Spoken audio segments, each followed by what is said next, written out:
இயேசுவின் சிலுவை ஏற்றத்தின் பல காரணங்கள் உள்ளன. அதில் 3 முக்கியமானவைகளை பார்ப்போம். முதலில் மனிதகுலத்தின் பாவங்களுக்கான பரிகாரம். அது இயேசுவின் தியாகத்தில் வெளிப்படும். அவர் தனது உயிரை பலியாக அளிக்கும்போது மனிதர்களின் பாவங்களுக்காக ஈடு செய்தார். இது பைபிளில் குறிப்பிடப்பட்டுள்ளது. இரண்டாவது, முற்பதிவான தீர்ப்பு மற்றும் யூத மத தலைவர்களின் சூழ்ச்சி. இது இயேசுவின் போதனைகளுக்கு எதிராக இருந்தது. இயேசு மத வழக்கங்களை மீறி உண்மையான இறையாட்சியை அறிவித்தார். இதனால் அவர் மீது எதிர்ப்பு எழுந்தது.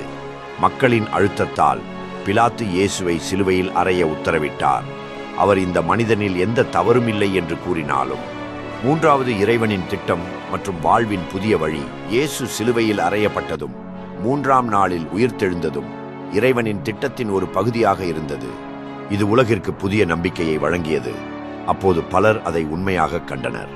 சிலுவை ஏற்றம் முடிவாகாமல் உயிர்த்தெழுதல் மூலம் மரணத்தையும் பாவத்தையும் வென்று அனைவருக்கும் இரட்சிப்பின் வாயிலை திறந்தார்.